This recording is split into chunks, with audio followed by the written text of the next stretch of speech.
Good morning. All right, well, we'll go ahead and get started. Thank you all for being here. Um, you know us. I want to introduce Lenny Urena Valerio. If you don't know her, she is our partner over at UNM at the LAII that's helped us to get the grant that has facilitated study abroad. So we're very happy to be working with her. We're happy to have Dr. Hernández with us this morning, and I will introduce him briefly. I think many of you know about the Mellon Initiative, the Humanities Now. A couple of you, my dog barking now.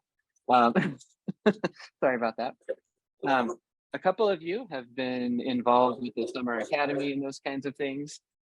And so it's an initiative that we have through the Mellon Foundation to promote transfer in humanities programs, of which Latin American Studies is one. And so if you are interested in the humanities, look for cool opportunities coming up in the future. At CNM, we're going to have a major speaker come in October. So be on the lookout for that. It's Daniel Alarcon, who does the Radio Ambulante podcast. He's also a novelist, and among other things.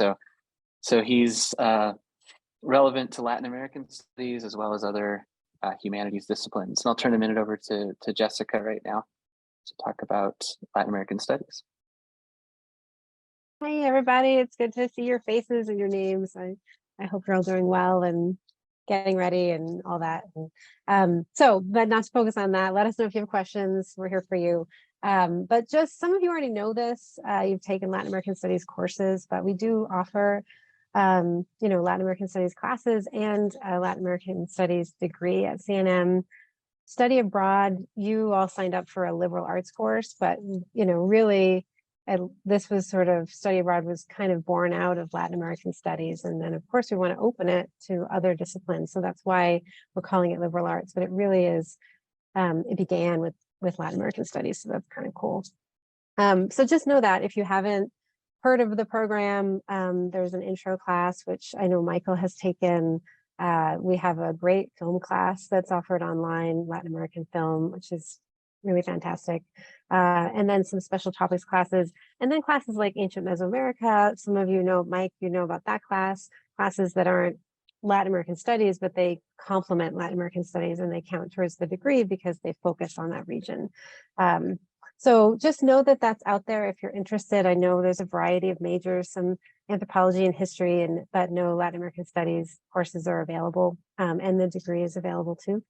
And it is, and Lenny, you can weigh on this too, but a pretty seamless transfer to UNM, which is not an easy feat sometimes. We have a really great partnership with UNM.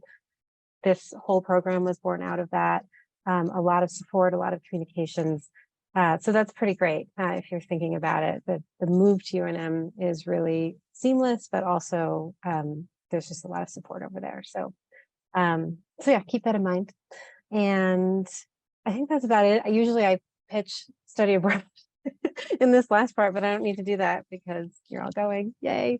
So yeah, and let us know, Brandon and I, if you have any questions about Latin American studies. Okay, and then I'll hand it over to Brandon. He's going to introduce Dr. Hernández.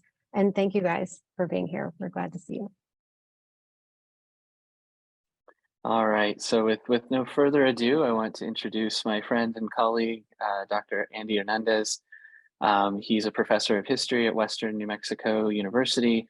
I also have the privilege of teaching a class there every summer online, but I've been able to get to know Andy through that work, and I'm grateful that he's able and willing to join us to talk a little bit about Guatemala and the Cold War this morning. As you probably read on the flyer, he completed a bachelor's in history at TCU, his MA at New Mexico State, and his PhD at the University of New Mexico.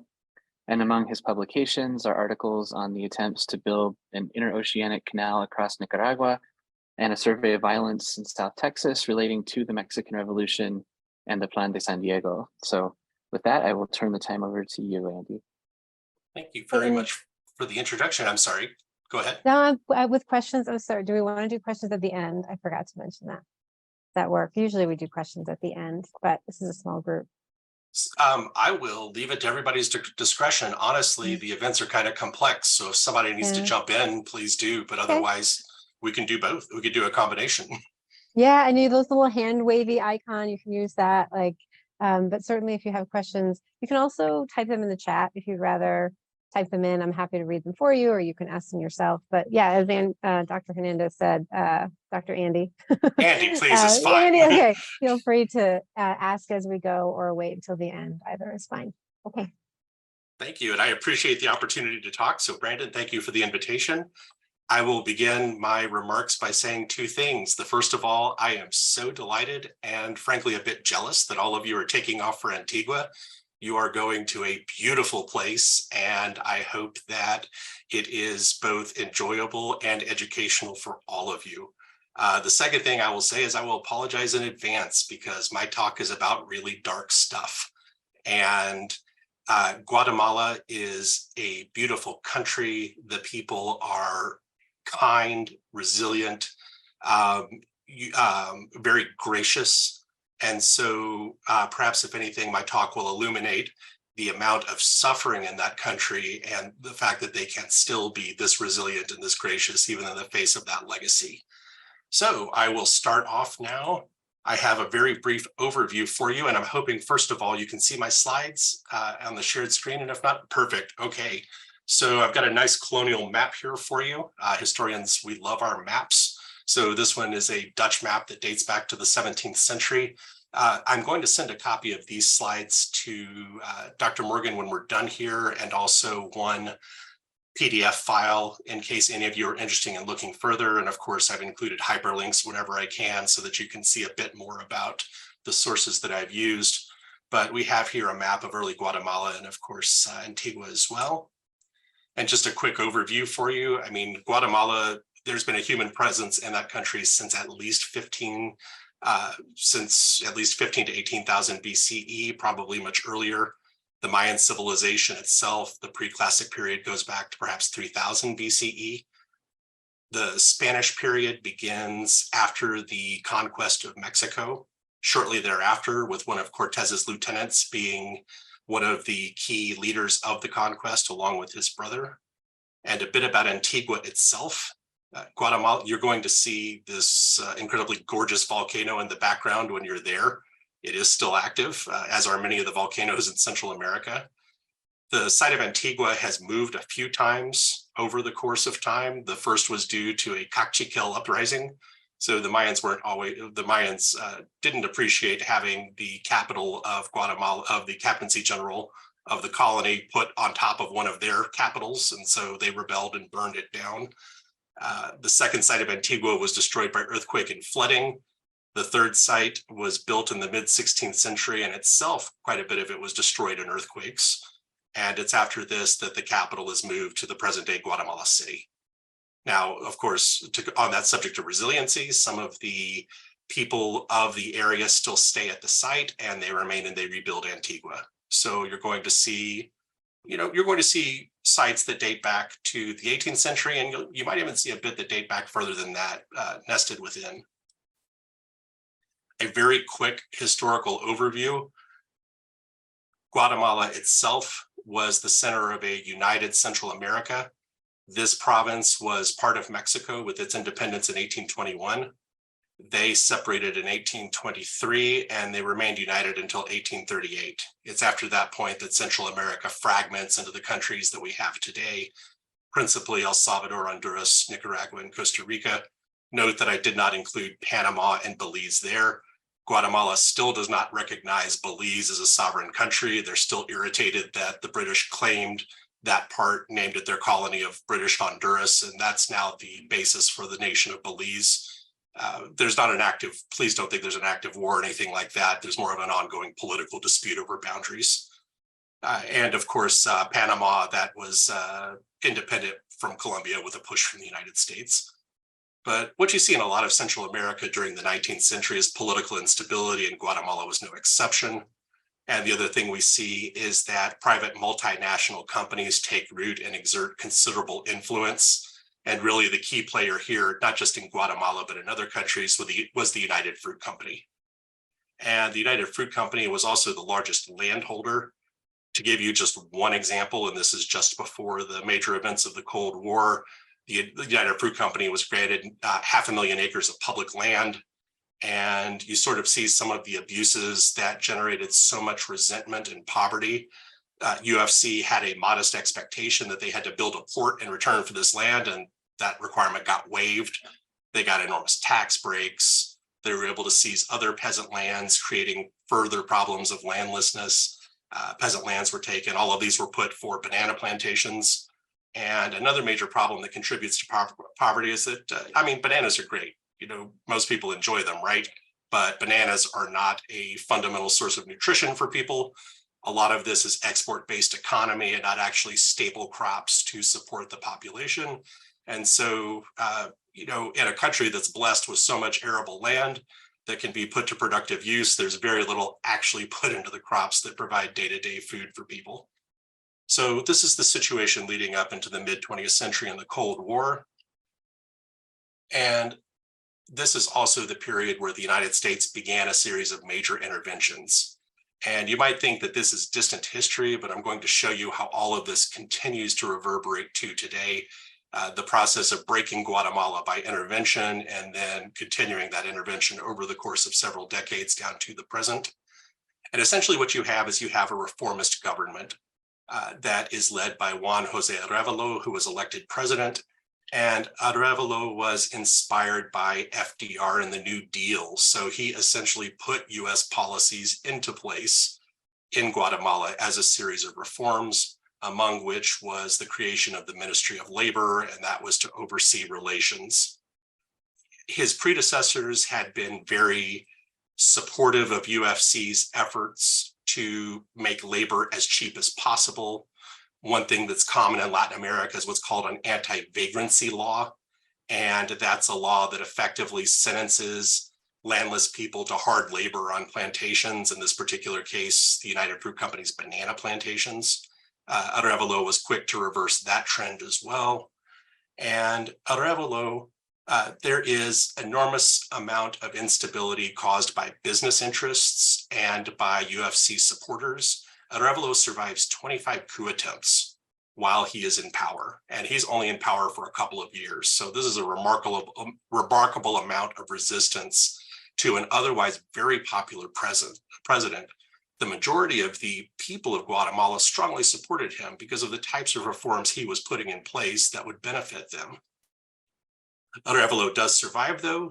He is followed by Jacobo Arbenz, who campaigned extensively on the problem of unused lands.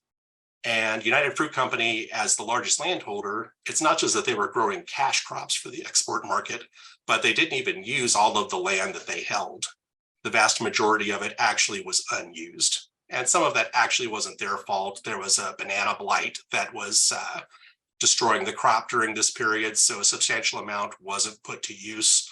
Some of it they just kept fallow in order to limit the supply of bananas and try to control the price of it for export. But Arbenz issues a decree in 1952, which provides for the seizure of unused farmland in parcels larger than 223 acres. And this is a direct attack on the United Fruit Company. And during his administration, the government seizes 100,000 acres of land that were held by United Fruit Company. And then UFC leaders were further outraged. They had it coming. They really deserved this, but they were compensated for the land that was taken from them.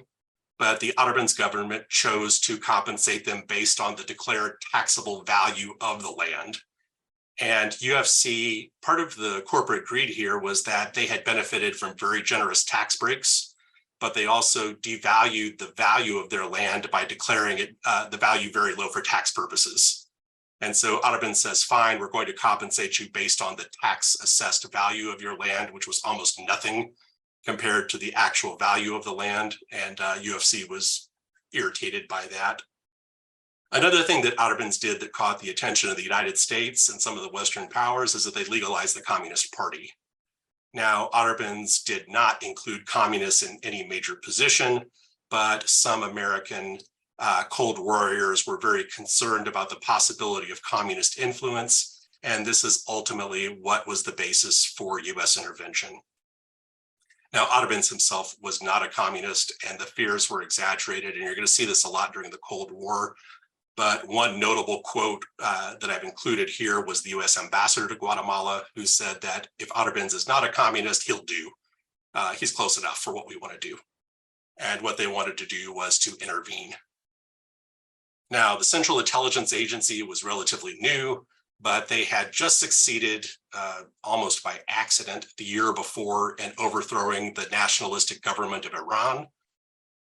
In Guatemala, they orchestrated what was called Operation PB Success, and this was centered around an army colonel named Carlos Castillo Armas. He had supported an earlier failed coup against Arevalo.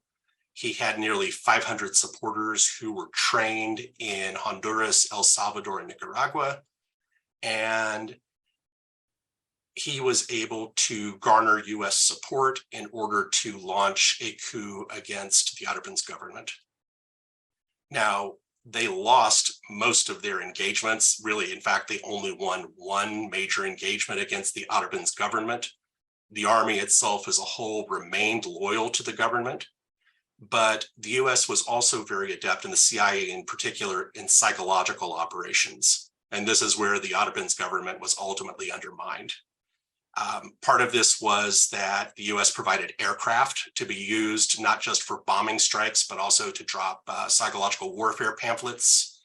They operated a radio station out of other parts of Central America that used broadcast to undermine the Abrams government.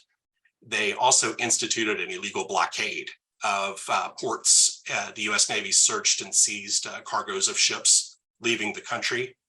And so essentially what happens here is that while the army had remained loyal to Abrams, they realized that ultimately they were facing the United States, and they really didn't have an appetite for an extended conflict with the US.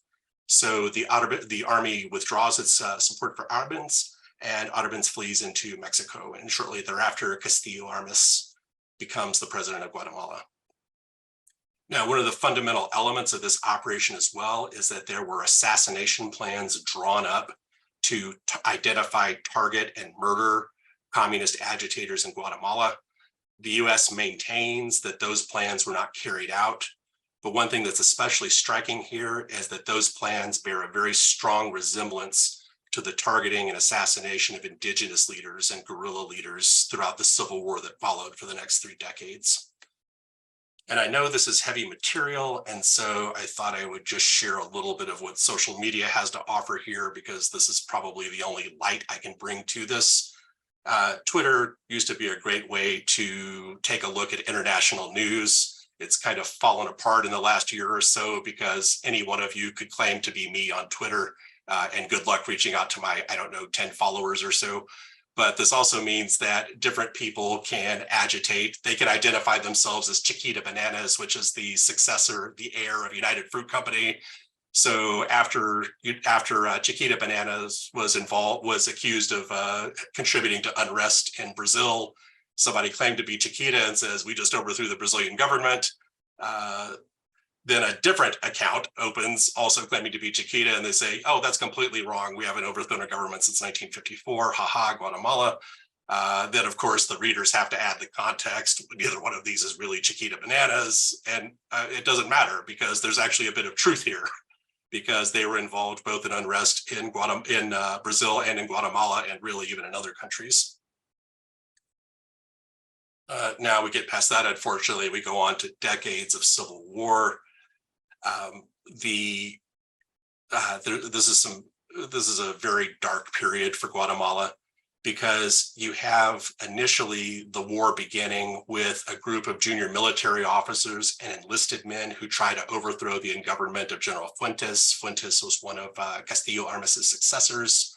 They fail in doing so, but their attempt to do so was initially also tied into the Cold War itself, because Castillo Armas's successors allowed Guatemala to be used as a staging ground for the Bay of Pigs invasion and for other activity against left-leaning governments throughout the Americas, and particularly against Castro's government. So these folks fail, but they form the core of MR13. This is a revolutionary movement named for the date of their attempted golpe against General Fuentes. And this organization itself waxes and wanes over time, but ultimately fails, but it joins with other revolutionary movements. And so the period from 1960 to 1996, that's where we have the Guatemalan Civil War. This was cast, of course, by the government as a struggle against communist-leaning guerrilla movements. But the most important thing here is that the overwhelming bulk of military actions were warfare against unarmed civilians. Very little of it was actually open engagements between the military and armed guerrilla groups. And the core of this itself was also the Mayan Genocide.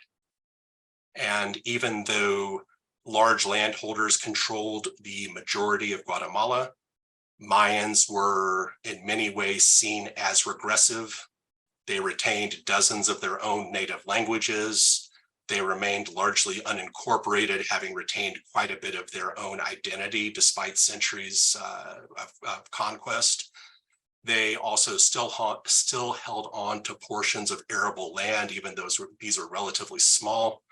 So the Mayans were the primary target of the military campaigns of the Civil War.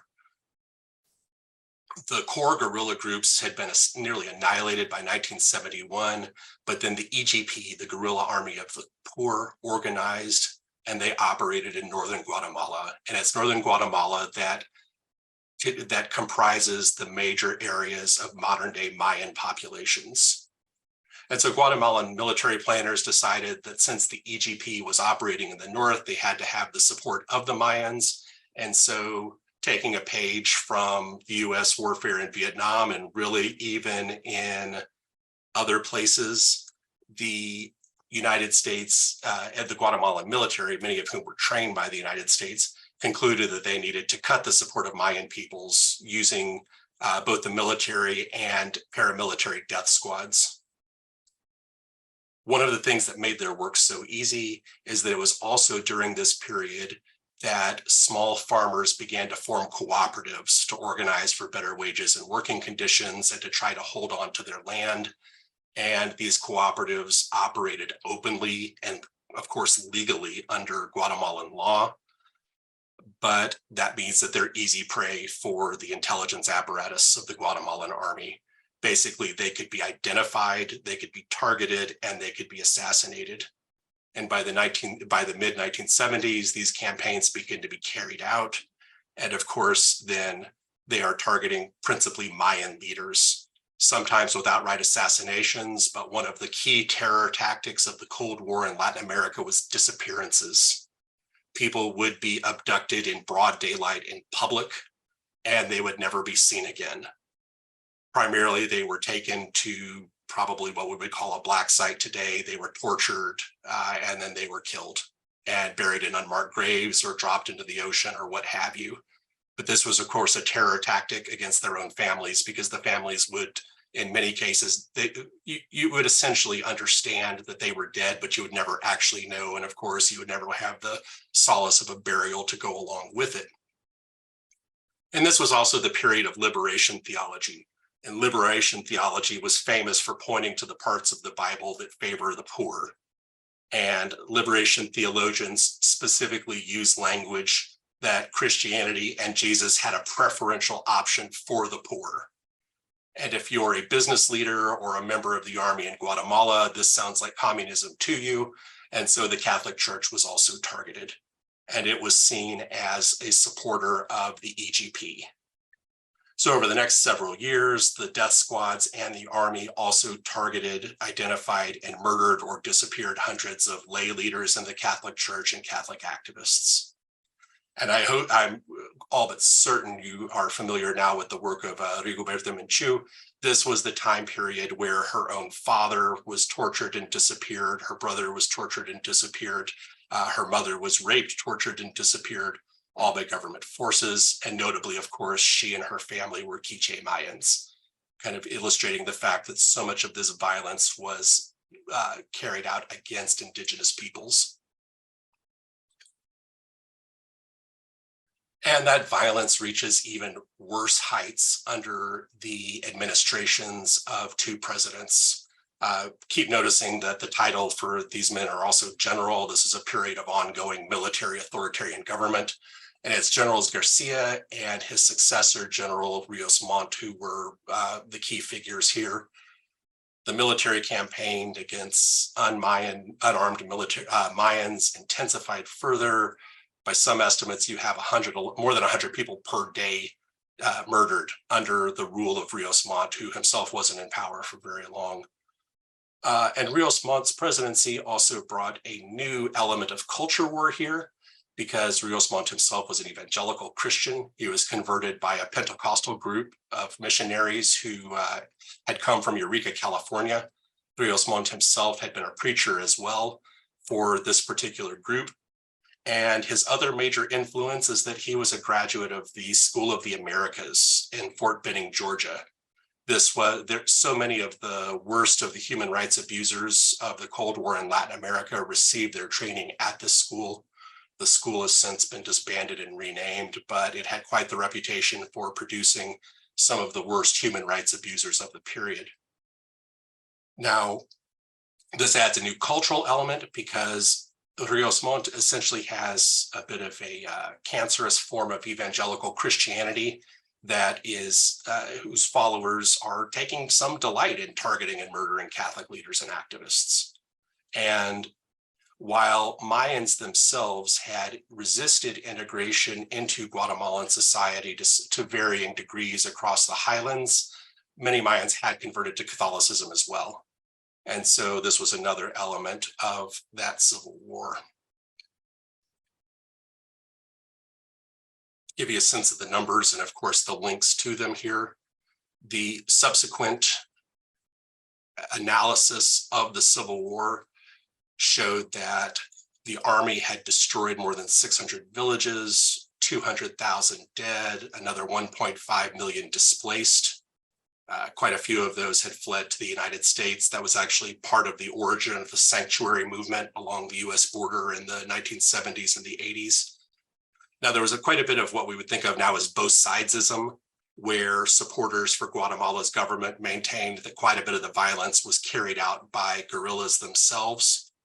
And it actually turns out that the analysis of all of these acts of brutality, 93% of them were carried out by the military at the direction of Guatemala's political leadership. Perhaps 3% were carried out by the guerrillas, and the remaining percentage is just unidentified. Now, in all, the reason this is described as a genocide for the Maya, 83% of the dead and the displaced were Mayans. And I have included a link here for Yale's genocide studies program, but it goes into the analysis of the brutality of these campaigns quite a bit further. The key summary, however, though, is that none of these were accidental. These weren't rogue operators within the military who just were drunk on power. This was a systematic campaign that the army carried out at the direction of Guatemala's political leadership. And of course, they couldn't do this without help. Guatemala had an enormous amount of international support from the United States and its allies. Probably one of the biggest villains of the time was Elliot Abrams, who at the time was the Assistant Secretary of State, for Human Rights.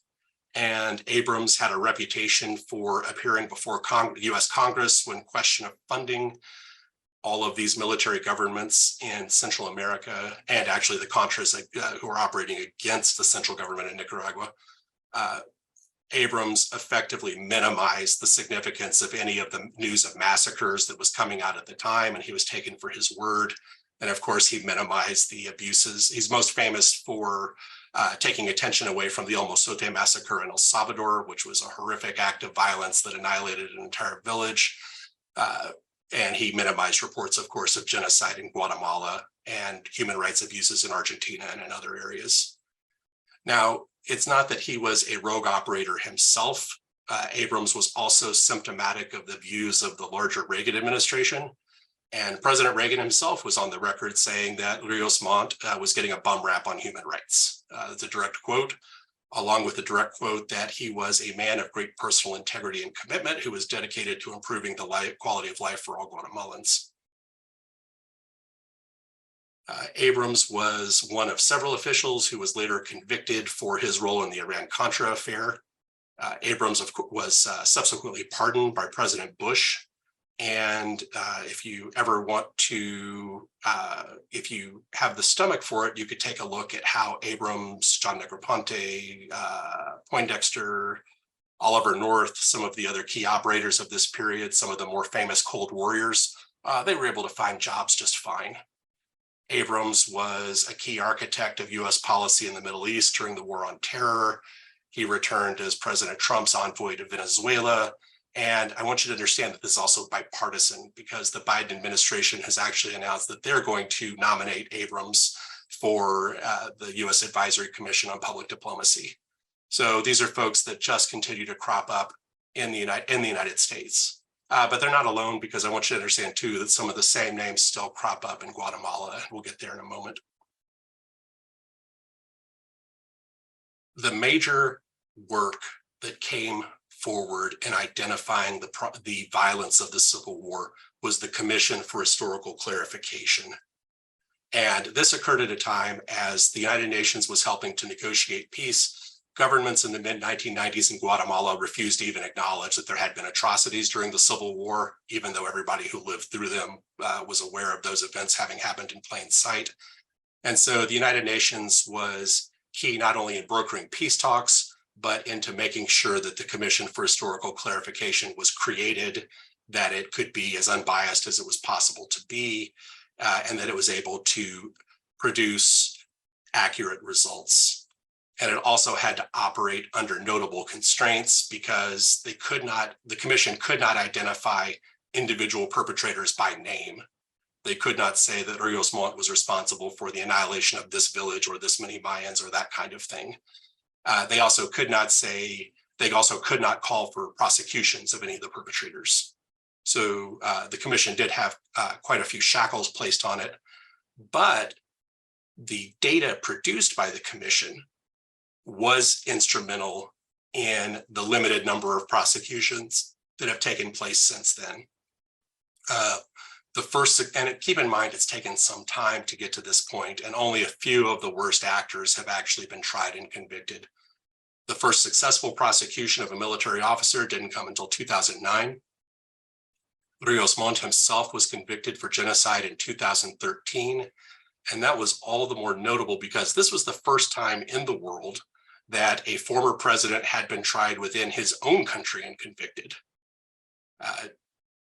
Rios Montt, the verdict was overturned though.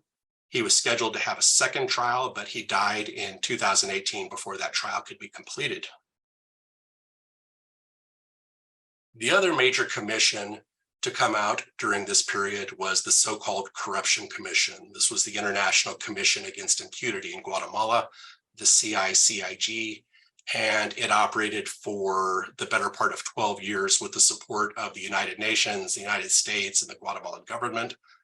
And the commission basically was a recognition that all of this was intertwined.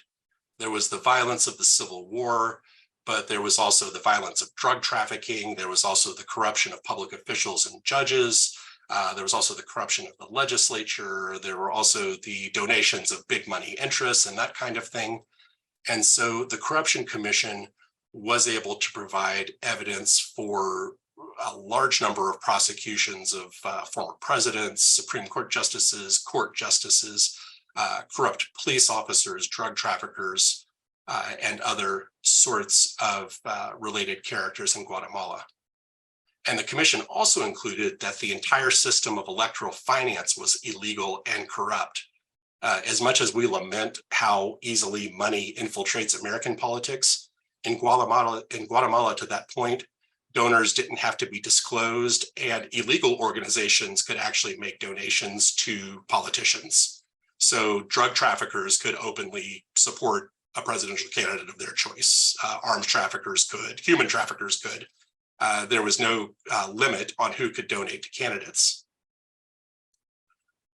Violence after the Civil War reached incredible heights. For as bad as that violence was, though, we have to understand also that the commission actually limited that violence. And there was a separate study that I've hyperlinked here that concludes that the commission was able to prevent perhaps 20,000 murders during its decade plus of operation. And when we consider how bad the violence was during this period, that's an enormous contribution. Of course, that violence was horrific, and we'll get to that in a moment. But ultimately, the commission was undone through a combination of factors. The commission was undermined in part by President Jimmy Morales, who was himself a target of investigation for corruption.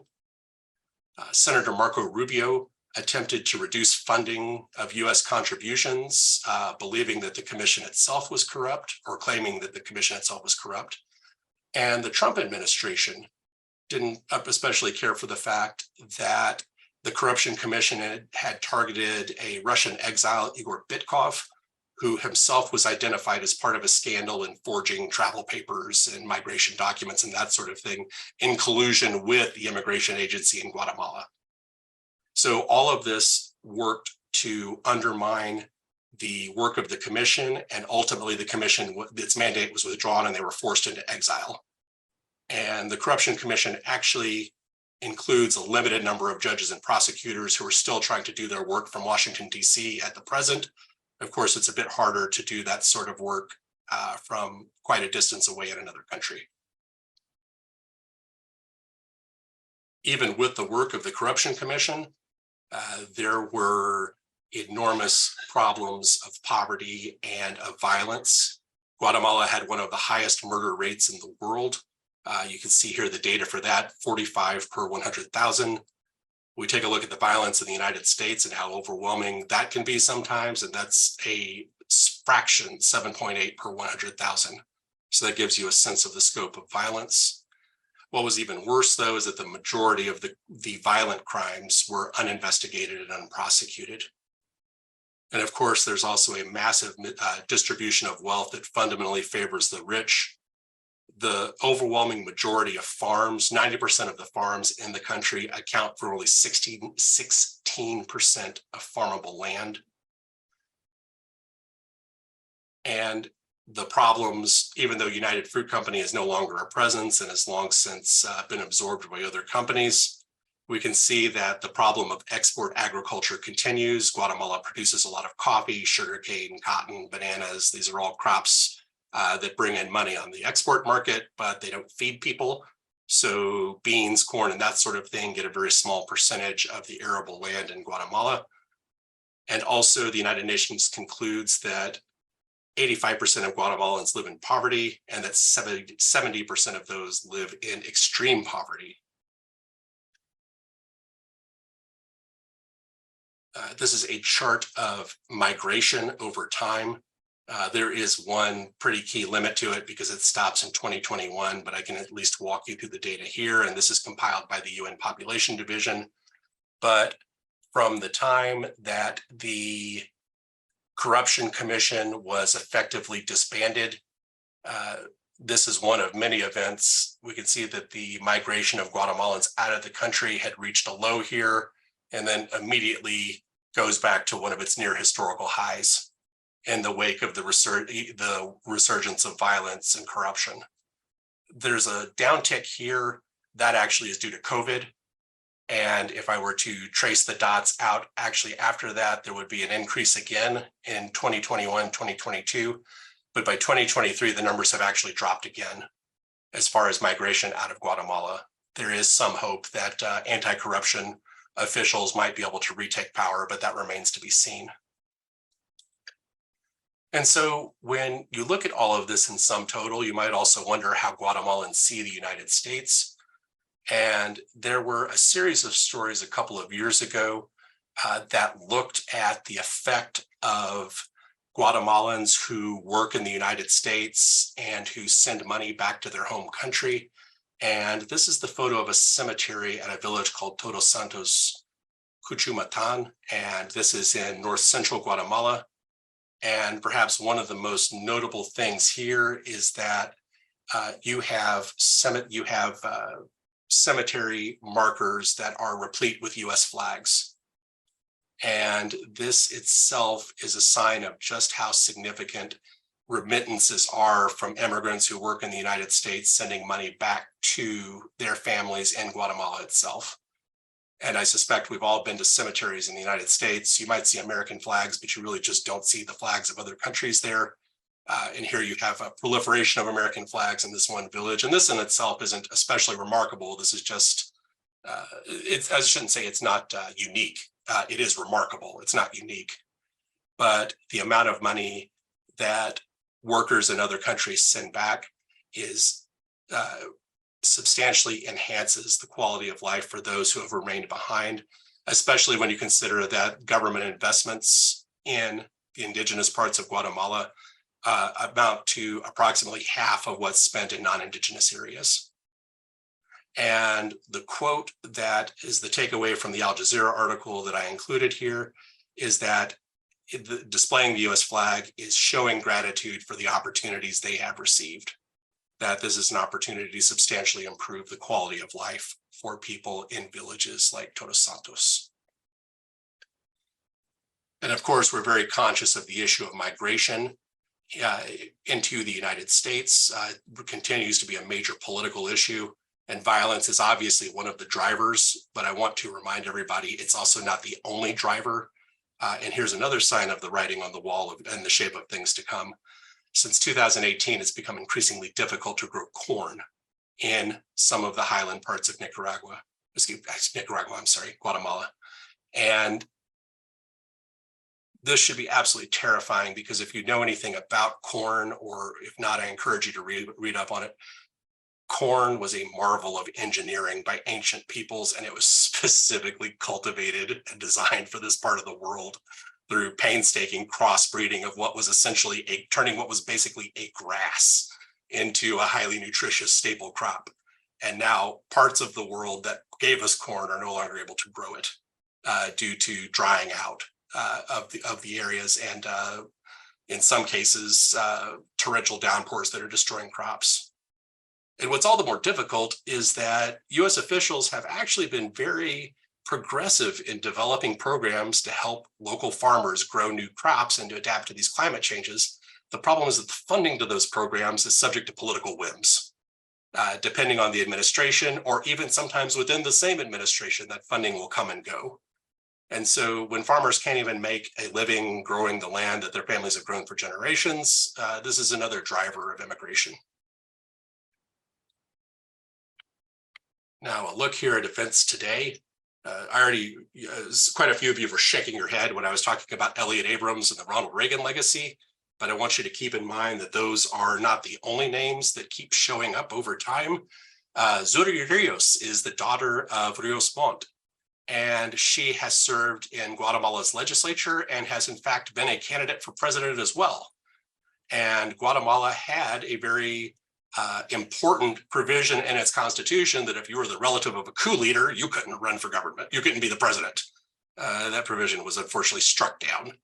But that provision did prevent her from becoming president in 2019 when she was a front runner and was unapologetically defending her father as being a tough person who made hard decisions.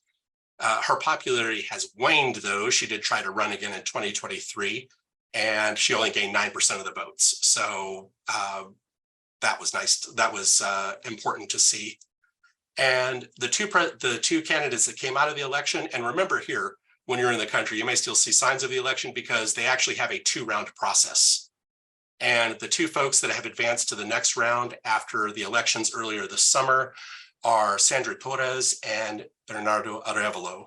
Arevalo himself is a reformer and an anti-corruption candidate, and he is son of the former president, Juan Jose Arevalo. And Torres herself is the former First Lady of Guatemala. Her husband was Alvaro Colom, who just died under house arrest earlier this year after being investigated for charges of corruption by the Corruption Commission. He was one of the presidents that was caught up in those investigations. So these are the events that are presently taking shape in Guatemala. These are the things that people deal with in their day-to-day lives. You're going to see, as I said, very resilient people. You're going to see people that are very passionate about participating in their government in these elections that are coming up. So I've given you a few things that you can keep an eye on, but there are so many legacies that what might seem like of events that none of us were around to see. Just looking at something 100 years ago, like the Cold War, that shaped the Civil War, that shaped the Mayan Genocide, that shaped the lives of the people who are still alive today, that shaped the memory of whether or not you could even prosecute the people who were responsible for that, that shaped the corruption and the violence that have driven so many out of Guatemala and have made it so difficult for those who stay there today, and that continue to shape everything from elections to the economy today. I know you have very good professors, and I know that you've read a lot, but I've thrown in some additional works for further reading here. One thing that I can't say enough good things about is the National Security Archive, and I've included a link to their work here. They have been enormously effective in getting primary documents relating to the coup and the subsequent civil war in Guatemala. As I said, I'm going to send these slides to Dr. Morgan along with a copy of the Truth Commission's report, and I'm going to go ahead and stop there because I know that I've gone over time, but I hope this is useful for you. And I'll reiterate again, excuse me, for as much that I'm sorry that I talked about so many horrific things, I want you to understand that you are going to be around people who have survived all of this and worse, who continue to be optimistic, who continue to be resilient in the face of difficulties. And I hope that you can learn a lot from them, and I hope that they learn from you as well. And I will hush and turn things back over to your faculty. Thank you so much. Yes, thank you again for those comments, for outlining all of that difficult history.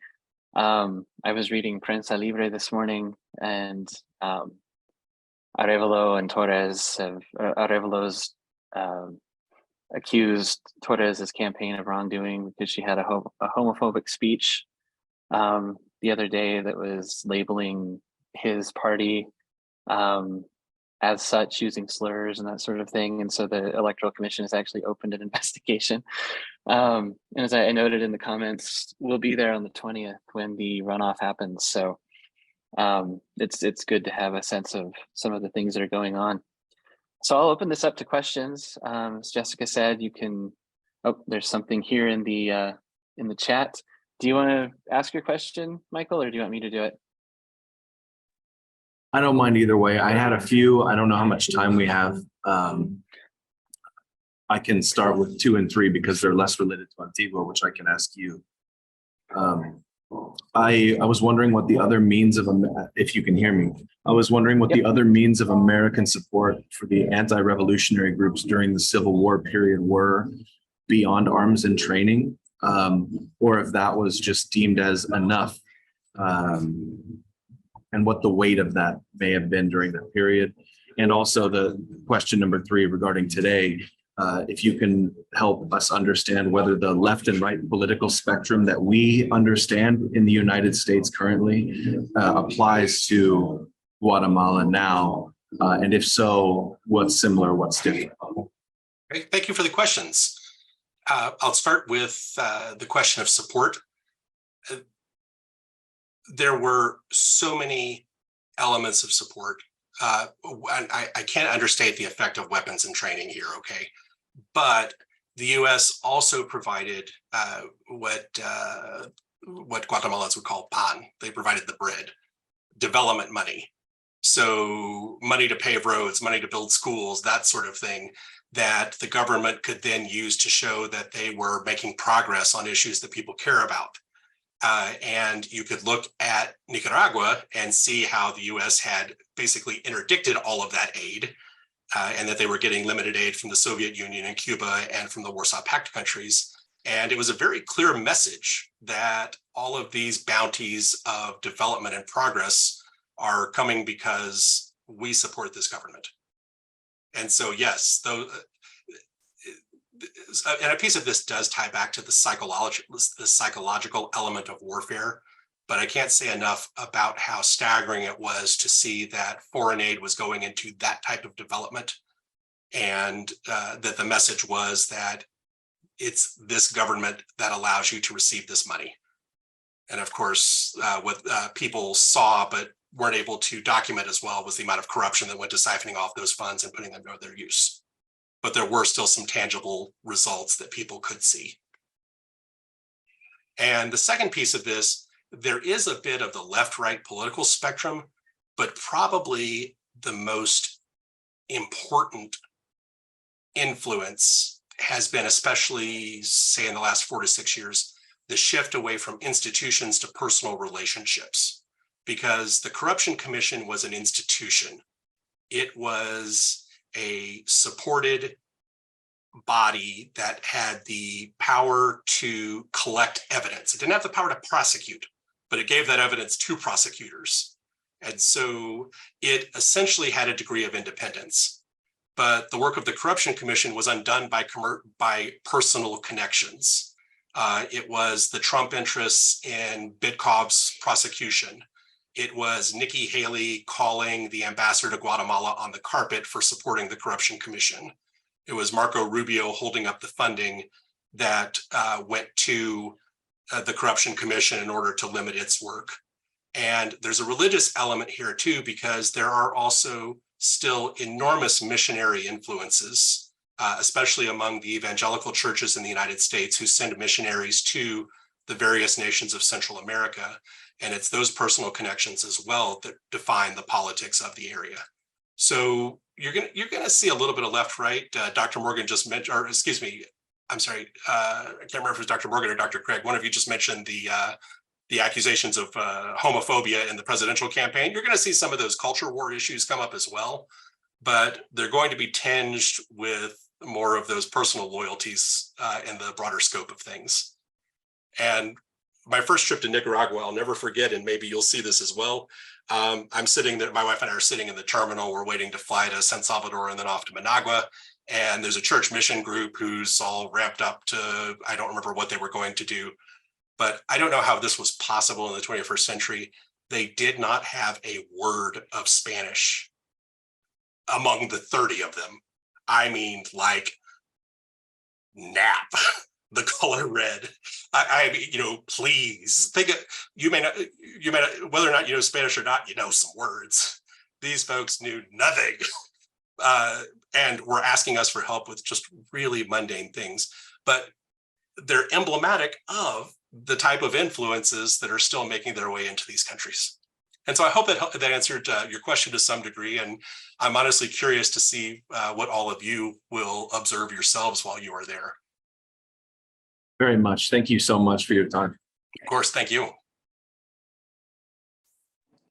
really just have a comment, and I just think it's interesting how in the US our government is like so hidden behind a curtain kind of, and we have just kind of representatives parading around, making us think that they're doing the right thing. And it seems here in Guatemala, like everything is kind of more out in the open. And people know what's corrupt and what's not. And over here, we're just like, we have the speculation that it's corrupt. And it was like making me shake my head the whole time, seeing the US influence and how it's like the Corruption Commission is like based in DC now. That doesn't even make any sense. Like it's difficult to swallow, yes. So, but it's at least a sign at the moment that the Corruption Commission has US support, even if they can't have an office in Guatemala itself. But that might change. It's gonna be corrupt either way, Well, and the difficulty too is that could change, depend on the next presidential election. Who knows, right? Or maybe it'll change within this one. Obviously, I don't want to like say my political views all crazy, but it's just, I think it's just a lost cause personally. Another interesting thing that kind of comes from your comments, and thank you for your comments, there is this horrific paternal perception that that Latin America is politically undeveloped and unsophisticated. We're taking a look at national news right now, and so many people are wringing their hands over can we prosecute a former president? Well, maybe, not even the question of what did he do or can it be documented or how bad was it or that kind of thing. It's even the fundamental question of, we're so proud of our democratic system and the Constitution and that sort of thing, but very serious people are asking, can you prosecute a president? And Guatemala's done that for all of its problems. They have prosecuted and convicted this absolute monster. And maybe that's what it took to be able to prosecute and convict a former president, but they were able to do that in their what's seen as an unsophisticated, corrupt, underdeveloped country. Yeah, I feel like it's like a illusion of democracy that we have. Because if you have money, you can make changes. That's what it comes down to. And you're going to see money definitely moves the system in other countries as well. I don't want to disillusion you there at all. But I'll be curious to see what all of you observe there yourselves. People are going to be very passionate about this election, of course. Learn all you can. Be duly cautious. Well, thank you for your time. That was super informative. Happy to. Thank you for the All comment. the things I was wondering about, you covered pretty much. And I just want to put it out there again. Marie knows this, but that La Llorona film is basically talking about that election that was, or not the election, but the hearing of the guy that was prosecuted. And then it's like overturned. So, and then he ends up dying. Like, it's a great film. So it absolutely was. And I'm glad you mentioned that because I believe I'm sorry, I spaced on the name for a moment.